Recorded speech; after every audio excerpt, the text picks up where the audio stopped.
So, hello, I'm Tony Payne. I've worked in the recruitment HR world in agencies as a recruiter, trainer and founder, and worked internally as a chief people officer, mentor and consultant. Recently, I founded Progression Expert, which is a consultancy that implements HR programs like progression frameworks and OKRs.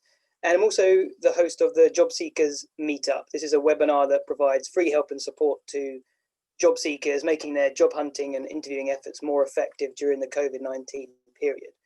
Today, I'm going to talk to you about progression frameworks, what problems they address, the benefits that they bring to the organization, and how to implement them effectively. We should have time for questions at the end, so please write anything into the Q&A box. Now, a career framework, also known as a competency matrix, a career ladder, or a career roadmap, in its most basic form is a matrix or document that provides a structure to help companies and employees understand the expectations of their roles and how to progress and grow. When it's done right, it focuses on strengths and ambitions. It helps managers to evolve their teams, and it encourages continuous learning. So who actually needs a progression framework? Well, I've broken down businesses into sort of three rough sectors, and starting with your rapid high growth startups, these often have no HR teams in place.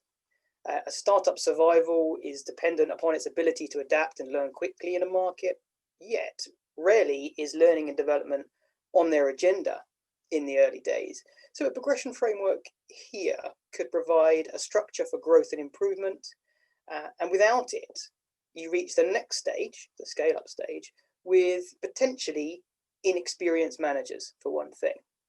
So moving on to the scale-ups, now these are also sort of pretty much rapid high growth organizations, but what we typically see here is an increased number of people issues, and these issues gather, and you can term it as people debt. It's exactly the same as tech debt in that respect.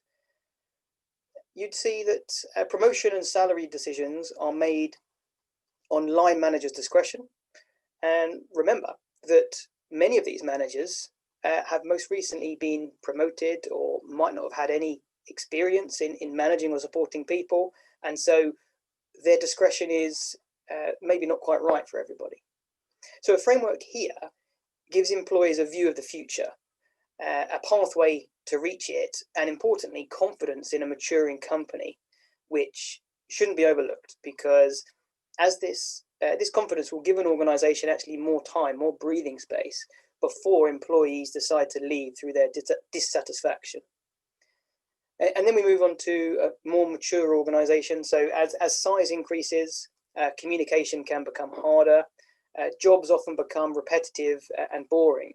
And so in this term, a framework charts all of the foreseeable possibilities for an employee, and it actually gives the employee a level of independence in their growth, and it aids the organization with things like resource management through tracking of skills, tracking of experience, tracking of training that's taking place.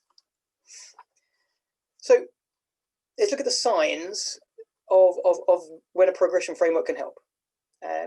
So I deserve a pay rise. It's always awkward when an employee approaches a line manager or HR looking for a pay rise, but consider what can be happening in the background.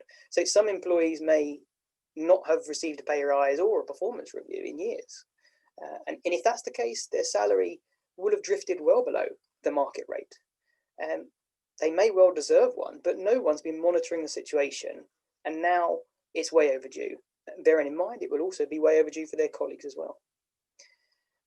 And then once you, let's call it, give in to one, the floodgates then open, and the word spreads that, salary raises are on the offer. And this is very common, that it goes around an organization or a team very quickly. So similarly, with job titles. Now, if you don't have job title uniformity and you don't have career pathways, no one knows where they stand hierarchically or where they're heading either. And the hiring can be very chaotic.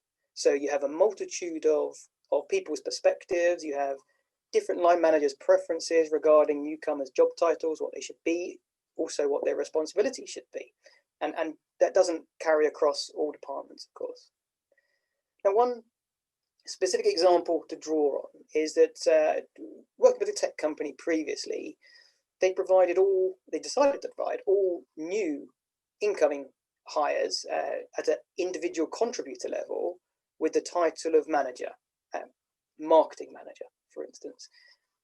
But then people that were actually managing people or teams, they became directors. Added to this, they also used head of on occasion. And the reality was that everyone had a slightly different opinion on what each job title meant. So this didn't match the external market either, of course.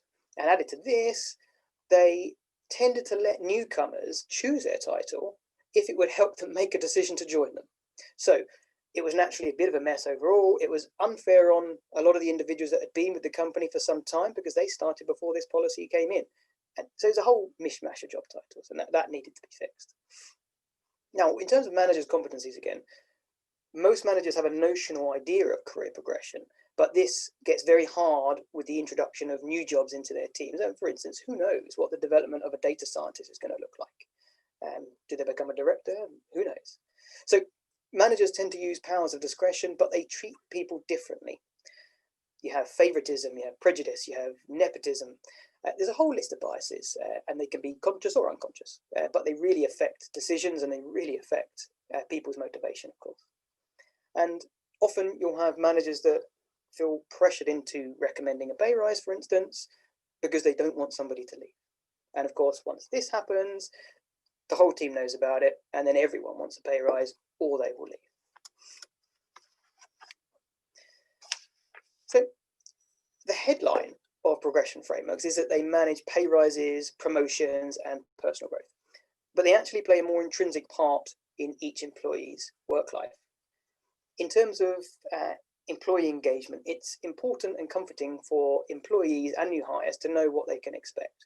So typically they want to know, what do we have to do to progress? What role can they grow into?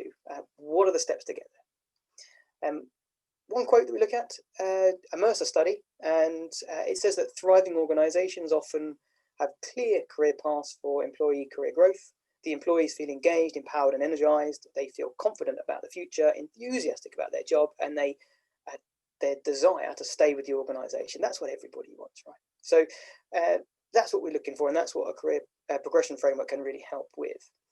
In terms of personalization, it can be very difficult at scale, of course. The larger the organization gets, no, we can't do one thing for one person, one thing for another. Well, progression frameworks actually help with that. Everyone has their own unique experience. They can speed up, they can slow it down as it suits them. Of course, they work in conjunction with their managers, but with less concern over a manager's discretion. They can choose a training, they can choose not to do a training. So gaining increased responsibility and managing bigger numbers of people seems to be the typical, what we call linear progression, but progression should not always be about becoming a manager. It's important, equally important, to know that there's a growth route for individual contributors or subject matter experts. Not everyone wants to lead a team, yet many feel it's the only way to progress. But having experience at a company, having experience of its products, its markets, and its operating models can be just as valuable and as having specific technical knowledge. So increasing that internal mobility with a progression framework is highly beneficial, and it's actually less risky than hiring externally. And then lastly, there was another study that Mercer did, and half of their executives, over 50%, believed that at least 20% of the roles in their organization would cease to exist by 2022. Hence, this constant evolution is important.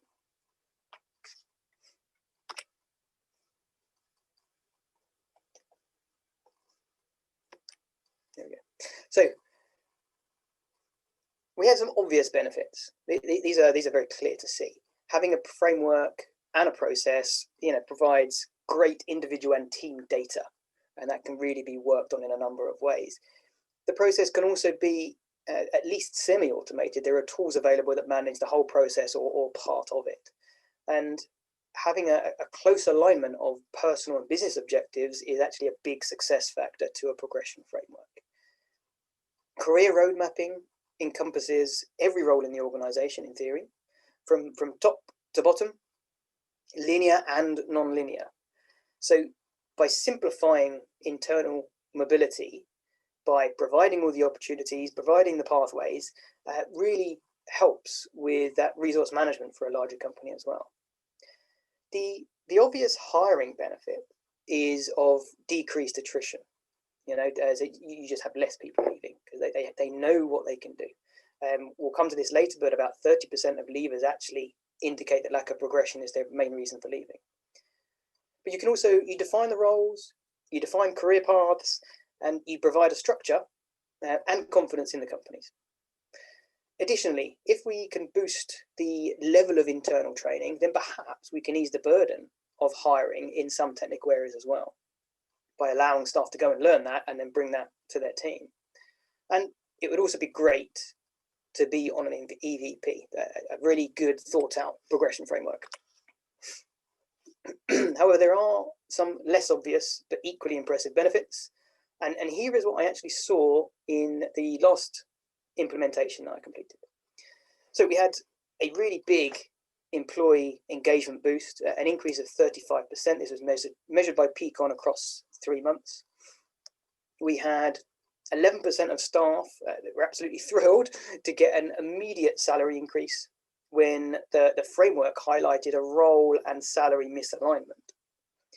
We had 27% of the staff body actually receiving a promotion within 6 months of putting in the framework. And we had a great 20% drop in actual leavers, which was fantastic. Probably the biggest change was that the increase in the number of training courses completed was 48% within the same time period. And this is actually despite having exactly the same training budget in place before the framework was implemented. And then more specifically with hiring, as mentioned earlier, lack of progression is a popular reason for leaving a job, but after the implementation, this reason was used 50% less of the time. And then finally, we actually saw offer acceptance rates go up by 9%, and candidates were accepting offers that were as much as £10,000 less than a competitor was offering. And bear in mind, in a competitive market, especially in a tech market, that's huge. So as a quick takeaway, we've got an implementation process here. This is a step-by-step guide to implementing a progression framework. And as with most projects, you've got to really start with the senior stakeholder buy-in. Always start here. Number two, build a project team from the broader staff body. You ideally want representatives from every team. You definitely don't want them just from HR. Really helps to translate things into language that everybody speaks, but also will help with the rollout. And then number three, chart the journey and really make it a visual journey. And this is the journey from the junior positions to the most senior for every role in your company. So as an example, you'd have junior engineer up to, let's say, director of engineering, junior marketer up to, even CMO potentially. Okay, so number four is to align the salary ranges in the framework. Use as many external sources as possible for accuracy. You can get any number of surveys available. There's also several organizations like PayScale where you can get that information. Just make sure that you do some level of data cleansing on that and make sure it's relevant to your region as well. And then number five, create very clear, really understandable definitions and leveling up criteria from each journey. And leveling up really is, what do they need to hit to become, to get to the next stage? What does a mid-level have to do to become a senior level, etc.? And they have to be understandable by the people doing it, not by HR. And then lastly, train again before the implementation. Workshops. You ideally, when you're with the body of staff that you've got on your team, you want them really to become trainers. If they've got enough confidence to train their teams, you've done it right. And so there's a large education piece, there's a large something you can really do to help embed these programs by getting these participants to really do some of the training for you. Okay, and lastly, the real tips for success. There are 4 main recommendations, and I think they're relatively generic in that they would apply to most large-scale HR projects. So the first one is that progression frameworks they fit holistically with many other programs. So they would fit with OKRs, with software implementations, with review process designs. But doing more than one of these programs at one time really complicates the message that you're giving to the users. This in itself creates it's harder to understand the message, and this will cause slower adoption. As an example, the last program we rushed through a lot of the early stages of the program in about sort of 6 weeks and launched, but it really took 9 months, and bear in mind 9 months is 3 iterations of the framework review, so 1 per quarter obviously, and by 9 months we were then at 76% adoption, but also the details and the abilities of all the team members that were rolling out the framework were really high, but new teams were still to come on board by then. Okay, the second tip is similar, but talking about the departments. Do we do everything at once? I mean, that's quite difficult, and the bigger organization, it just gets impossible. The other end of the spectrum is doing one at a time, and this would usually take too long, and you'd lose the momentum of the program, and especially the senior stakeholders who want everything done, yesterday. So there's something to be said though for a strategic approach. I don't want to sit in the middle here, but what we're saying is concentrate on departments that champion the program, because they're the ones that really want to get it done for you. They really want to get it right, and they're willing to accept glitches or bugs to then iron them out and fix it for the next one. Once you've done that, you can then use that as a case study for other departments. So you're always likely to get stakeholders that really aren't interested. They're just at the back of the queue, and once they start seeing success, they'll all come on board. That's typically what you see. Okay, third tip, rigorous line manager training. Now this is slightly different to the facilitators and the training of actually using OKRs, so progression framework, and this is about goal setting, about assessment of those goals, and it's about how they give regular feedback. And this really helps smooth out a rollout if once the managers get this, and it's tricky actually, because they need training for that as well, and that's possibly a separate level of training that you need to do. And then finally, really have that broad project team. So representatives from participating teams, they really speed the understanding, and they help the adoption of the program, because they will literally sit with their colleagues and they will help them create, look at the pathways, understand how it works, define how it fits into each individual sort of mindset, and they will help sort of get the adoption of the program out there. So that's the top tips. Thanks very much for your time. This is an example of some of the larger companies that are using progression frameworks very successfully at the moment. They're also open and available on the internet as well, should you want to sort of look them up. Just sort of Google progression frameworks, and you'll find them all there.